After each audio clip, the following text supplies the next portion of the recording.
2025년 11월 7일 크립토 정보 시간입니다. 지켓이 티커지 EC. 몇 년 동안 거의 관심받기였던 코인인데요. 요즘 차트를 열어보면 이게 맞나 싶을 정도로 수백 %씩 튀어오르는 구간이 나왔죠. 오늘은 이 지켓이가 어떤 코인인지, 왜 지금 다시 급등하고 있는지, 그리고 투자 관점에서 어떤 점을 꼭 체크해야 하는지 처음 들으시는 분들도 이해할 수 있게 차근차근 풀어보겠습니다. 먼저 아주 짧게 한 줄로만 정리해 볼게요. 지켓이는 비트코인에서 갈라져 나온 프라이버시 특화 코인입니다.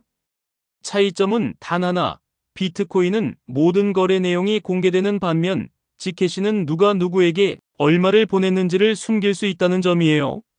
어떻게 숨기냐고요? 바로 영지식 증명이라는 암호 기술을 쓰기 때문입니다. 어려운 말로 들리지만 쉽게 말하면 이렇습니다. 내가 규칙대로 올바른 계산을 했다는 걸 계산 과정이나 숫자를 보여주지 않고도 증명하는 방법. 즉, 이 거래는 정상적인 거래야라는 것만 증명하고 누가 보냈는지, 누구에게 보냈는지, 얼마를 보냈는지는 블록체인에 드러나지 않게 만드는 기술입니다. 그래서 지켓이는 보내는 사람, 받는 사람, 금액 이 세 가지를 가려버릴 수 있는 코인입니다. 하지만 무조건 숨기는 건 아니고요. 비트코인처럼 완전 공개 거래를 할 수도 있고 지켓이만의 완전 프라이빗 거래를 할 수도 있습니다. 사용자가 스스로 선택하는 구조라 이 점이 큰 특징이에요. 그럼 왜 이런 기능이 필요하지? 라는 생각이 드실 거예요. 비트코인 같은 기존 코인은 누구나 블록체인 탐색기에서 거래 기록을 볼 수 있습니다. 이 주소에서 저 주소로 얼마가 갔다. 이 정보들이 쌓이고 쌓이면 주소 뒤에 있는 실제 사람과 회사까지 연결이 될 수 있어요. 이게 편리하고 투명하다는 장점도 있지만 반대로 프라이버시가 거의 없다는 큰 단점도 있습니다. 예를 들어 내 지갑 주소를 누군가 알게 되면 내가 얼마를 갖고 있는지, 어디로 보냈는지, 어떤 거래를 자주 하는지까지 다 들여다볼 수 있는 거죠. 지켓이는 바로 이 지점을 파고든 코인입니다. 돈을 투명하게 기록하는 건 좋은데 사생활까지 다 털리는 건 싫다. 이 요구에 대해 거래가 정상이라는 사실만 공개하고 나머지는 숨기자라는 해답을 내놓은 코인이에요. 이제 구조를 조금 더 들여다볼까요? 지켓이는 기본 틀은 비트코인과 거의 같습니다. 최대 발행량도 2100만 개, 블록 보상도 시간이 지나면서 반으로 줄어드는 반감기 구조, 새로운 코인을 만들기 위해 컴퓨터로 계산 경쟁을 하는 작업 증명 방식, 모두 비트코인과 닮아 있습니다. 다만 속도는 좀 더 빠릅니다. 비트코인은 블록 하나 만드는데 평균 10분이 걸리지만 지켓이는 약 1분 조금 넘는 시간에 한 블록씩 만들어져요. 그래서 큰 틀에서 보면 비트코인 동생인데 프라이버시 기능이 추가된 버전, 이렇게 이해하셔도 크게 틀리지 않습니다. 그렇다면 몇 년 동안 조용하던 지켓이가 왜 지금 다시 오르냐? 이게 제일 궁금하실 텐데요. 핵심은 4가지 정도로 정리할 수 있습니다. 첫째, 반감기 효과입니다. 지켓이는 비트코인처럼 몇 년마다 채굴 보상이 절반으로 줄어듭니다. 최근에 두 번째 반감기가 있었는데요. 블록 하나를 만들 때 나오는 보상이 3.125개에서 1.562개로 확 줄었습니다. 이 말은 곧 1년에 새로 찍혀 나오는 지켓이 양이 이전보다 절반으로 줄었다는 뜻입니다. 공급이 줄어들면 수요가 조금만 늘어나도 가격이 흔들리기 쉬워지죠. 그래서 시장에서는 이제 공급 부담이 많이 줄었다는 기대가 붙기 시작했습니다. 둘째, 유명 투자자들의 언급입니다. 대표적으로 나발 라비칸트 같은 유명 인물이 지켓에 대해 비트코인, 프라이버시 보험 같은 표현을 쓰면서 공개적으로 언급한 적이 있습니다. 이런 말 한마디가 나가면 트위터, 커뮤니티에서 지켓이 이야기가 폭발적으로 늘어나고 나만 안 들고 있는 거 아냐? 라는 소위 포모 현상, 놓칠까 두려운 분위기가 생깁니다. 일부 사람들은 $1000, 심지어 $10,000 같은 굉장히 공격적인 목표 가격까지 이야기하면서 단기 투기 수요를 자극하기도 했죠. 셋째, 프라이버시 코인 섹터 전체에 대한 재조명입니다. 요즘은 온체인 분석, 거래소 규제, 각국 정부의 감시 강화 같은 키워드가 점점 더 강해지고 있습니다. 이럴수록 역으로 이제 진짜 프라이버시 코인이 필요하다는 목소리도 함께 커집니다. 그래서 모네로, 지캐시 같은 프라이버시 코인 섹터 전체로 자금이 들어오는 흐름이 다시 나타나고 있다는 분석이 나오고 있어요. 넷째, 사용성을 높여주는 지갑 도구의 등장입니다. 프라이버시 코인의 가장 큰 문제 중 하나가 좋은 기능이 있어도 쓰기 어렵다는 점이었는데요. 최근 지캐시 쪽에서는 프라이버시 기능을 좀 더 쉽게 쓸 수 있도록 도와주는 새로운 지갑과 도구들이 나오고 있습니다. 대표적으로 자시라는 이름의 지갑이 거론되는데 이런 지갑들이 나오면서 이제 좀 쓸만해졌다는 말이 커뮤니티에서 슬슬 나오는 거죠. 정리해보면 이렇습니다. 공급이 줄어드는 시점에 프라이버시라는 큰 이야기가 다시 떠오르고 유명 투자자들이 한마디씩 거들고 실제 사용성을 개선하려는 움직임까지 붙으면서 몇 년 동안 저평가되어 있던 코인에 한 번에 돈이 몰린 상황이 한 번 연출됐다고 볼 수 있습니다. 그렇다면 이 코인에 투자할 만한 가치가 있냐? 이 질문으로 자연스럽게 이어지죠. 먼저 장점부터 보겠습니다. 첫째, 기술 스토리가 분명합니다. 지캐시는 영지식 증명을 실제 메인 네트워크에 큰 규모로 도입한 대표적인 프로젝트 중 하나입니다. 단순히 백서만 멋있게 써놓은 수준이 아니라 이미 2016년부터 메인넷을 돌려온 역사가 꽤 있는 코인입니다. 둘째, 비트코인과 비슷한 통화 구조입니다. 많은 사람들이 비트코인을 좋아하는 이유 중 하나가 딱 2100만 개까지만 나온다는 희소성이죠. 지캐시도 마찬가지입니다. 최대 발행량은 비트코인과 같은 2100만 개, 반감기도 비슷한 주기로 돌아갑니다. 즉, 시간이 갈수록 새로 찍혀 나오는 지캐시 양은 줄어들게 설계되어 있습니다. 셋째, 프라이버시라는 내러티브입니다. 온체인 분석이 점점 강해지고 모든 자금 흐름이 추적 가능한 세상이 될수록 나는 조금이라도 프라이버시를 지키고 싶다는 수요는 완전히 사라지지 않습니다. 이런 분위기에서는 프라이버시 코인 섹터가 상승장 한 번씩은 꼭 조명받는 구간이 생기곤 합니다. 하지만 당연히 리스크도 큽니다. 첫째, 규제 리스크입니다. 프라이버시 코인은 자금 세탁, 범죄 자금 은닉 같은 이슈와 늘 함께 묶입니다. 그래서 각국 금융당국이 굉장히 예민하게 보는 분야예요. 실제로 국내에서도 업비트가 예전에 모네로, 지캐시, 대시 같은 프라이버시 코인들의 거래 지원을 종료한 사례가 있습니다. 앞으로도 상장 폐지, 입출금 제한, 지원 중단 같은 뉴스가 언제든 나올 수 있다는 의미입니다. 둘째, 경쟁 심화입니다. 프라이버시 코인 하면 모네로를 떠올리시는 분들도 많고 요즘에는 새로 나오는 영지식 기반 레이어 1, 레이어 2 체인들도 많습니다.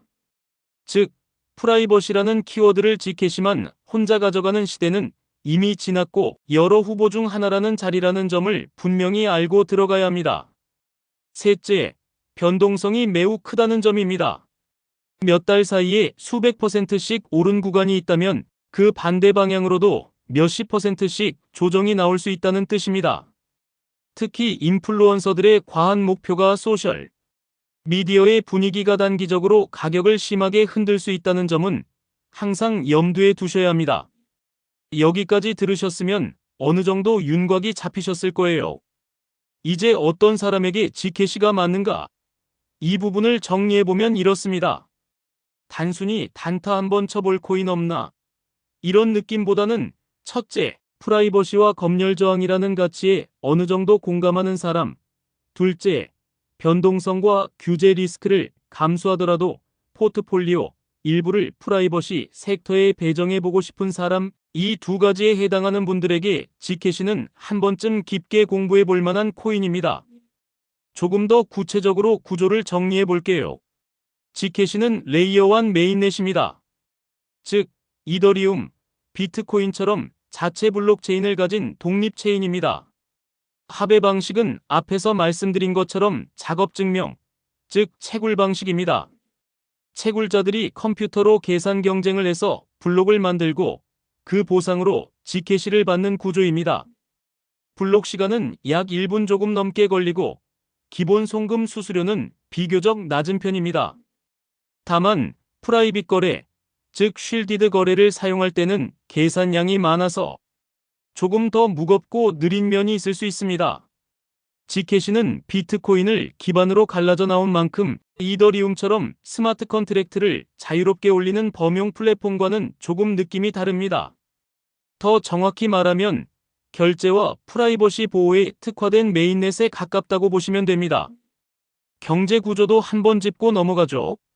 최대 발행량은 2,100만 개로 정해져 있고 현재는 이미 대부분이 유통 중입니다. 대략 전체의 3분의 2가 시장에 풀려 있다고 보면 됩니다. 초기에는 채굴 보상의 20% 정도가 창립자, 초기 투자자, 재단에 돌아가는 이른바 파운더스 리워드 구조였는데요. 이 부분은 중앙화 논란도 있었고 지금은 커뮤니티 투표를 거쳐 새로운 개발 펀드 구조로 바뀐 상태입니다. 반감기가 2번 지나온 만큼 앞으로는 새로 찍히는 지캐시 양은 점점 더 줄어들게 됩니다. 즉, 공급은 점점 느려지고 대부분은 이미 풀린 상태다. 이렇게 요약할 수 있어요. 시장 쪽 이야기도 조금 더 해보겠습니다. 지캐시는 국내에서는 상장된 거래소가 없으며 해외로 나가면 바이낸스, 코인베이스, 크라켄 같은 대표적인 글로벌 거래소들에 상장되어 있습니다. 즉, 유동성, 진입 진출 편의성 면에서는 상당히 좋은 편에 속하는 코인입니다. 물론 프라이버시 코인 특성상 나라별로 규제가 다를 수 있고 어느 날 갑자기 특정 거래소에서 지원 종료 공지가 나올 수 있다는 점은 반드시 염두에 두셔야 합니다. 이제 실전 투자 관점에서 조금 더 현실적인 이야기를 해보겠습니다. 먼저 단타를 생각하시는 분들에게 드리고 싶은 말입니다. 지캐시는 최근 하루에 20, 30%씩 움직이는 날이 나올 정도로 변동성이 큽니다. 거기에 선물 마진 같은 레버리지까지 얹으면 하루 만에 계좌가 크게 깎일 수도 있어요. 여기서 중요한 건 규칙을 정하고 들어가느냐, 감정대로 들어가느냐입니다. 만약 단타를 한다면 들어가기 전에 미리 얼마 오르면 일부 파는지, 얼마 떨어지면 미련 없이 자르는지 숫자를 정해두는 게 정말 중요합니다. 모멘텀을 따라가는 전략이라면 거래량이 평소보다 몇 배로 늘고 중요한 저항 구간을 강하게 돌파할 때 소액으로 시험해보는 시기 좋고요. 반대로 이미 많이 오른 뒤 30, 40% 눌린 구간에서 짧게 반등만 노리는 전략이라면 반등 폭도 10, 20% 정도에서 욕심을 접고 나오는 게 안전합니다. 무엇보다도 반감기, 큰 발표, 규제 회의 같은 이벤트 직전, 직후는 차트가 정말 말도 안 되게 흔들릴 수 있습니다. 초보자라면 그냥 그날은 쉬는 것도 충분히 현명한 선택입니다. 마지막으로 중장기 투자 관점에서 지캐시를 어떻게 볼 것인가 정리해 보겠습니다. 장점부터 다시 간단히 짚으면 첫째, 기술과 철학이 분명합니다. 프라이버시, 검열 저항, 영지식 증명. 처음부터 끝까지 이 메시지를 밀고 있는 프로젝트입니다. 둘째, 비트코인과 닮은 희소성 구조입니다. 2,100만 개 상한, 반감기를 통한 인플레이션 감소, 그리고 이미 대부분 풀린 공급량. 셋째, 프라이버시 섹터에서의 대표성입니다. 프라이버시 코인 뭐 있지? 라고 물으면 항상 상위권에서 언급되는 이름이 모네로와 지캐시입니다. 반대로 단점과 리스크를 정리하면 첫째, 규제 리스크가 큽니다. 프라이버시 코인 전체를 부정적으로 보는 나라들이 존재하고 상장 폐지, 입출금 제한 뉴스는 언제든 다시 나올 수 있습니다. 둘째, 경쟁과 대체제가 많습니다. 모네로, 새로 나오는 영지식 체인들, 프라이버시 기능을 얹은 레이어 2들까지 지캐시 말고도 선택지가 계속 늘어나고 있습니다. 셋째, 최근 과열과 높은 변동성입니다. 이미 큰 폭으로 오른 뒤라 심리적 부담도 크고 기술적 지표들도 과열을 경고하는 구간이 자주 나옵니다. 그래서 지캐시에 관심이 생겼다면 실제 매수 버튼을 누르기 전에 꼭 이 네 가지를 먼저 체크해 보셨으면 합니다. 첫째, 국내외 거래소의 공지. 지금 이 코인이 어디서 어떻게 거래되고 있고 상장 유의, 상장 폐지 같은 말이 오르내리고 있지는 않은지. 둘째, 온체인과 생태계 지표. 프라이빗 거래 비율, 일일 주소 수, 일일 거래 수, 지갑 다운로드와 활성 사용자 수가 실제로 늘어나고 있는지. 셋째, 반감기와 재단 물량. 앞으로 몇 년 동안 반감기 일정이 어떻게 되는지, 재단, 개발사가 보유한 코인을 어떤 정책으로 시장에 내놓는지. 넷째, 내 전체 자산에서의 비중. 프라이버시 코인은 고위험 섹터라는 걸 인정하고 전체 자산의 일부, 예를 들어 5%에서 10% 이내에서만 실험해보는 식으로 접근하는 게 좋습니다. 정리하자면 G캐시, GEC는 기술, 철학, 역사가 모두 뚜렷한 프라이버시 코인입니다. 프라이버시는 앞으로 더 중요해질 거야. 이렇게 생각하시는 분들이라면 분명 한 번쯤 깊이 들여다볼 만한 프로젝트입니다. 하지만 동시에 규제와 경쟁, 그리고 최근의 극단적인 변동성까지 한꺼번에 짊어지고 가야 하는 종목이기도 합니다. 그래서 G캐시에 대해 관심이 생기셨다면 매수 버튼을 누르기 전에 먼저 리스크, 규제, 포트폴리오 비중부터 차분하게 생각해 보시는 걸 추천드립니다. 이게 바로 프라이버시 코인 그리고 G캐시 같은 코인을 대할 때 가장 중요한 출발점이라고 말씀드리고 싶습니다. 이 내용이 도움이 되셨다면 좋아요와 구독으로 다음 리서치에서 또 만나요. 가격이 아니라 기본기로 투자하시길 바랍니다. 머니픽 코리아 굿뉴스 GNTV였습니다. 세상의 모든 투자자, 여러분의 성투를 응원합니다. 감사합니다.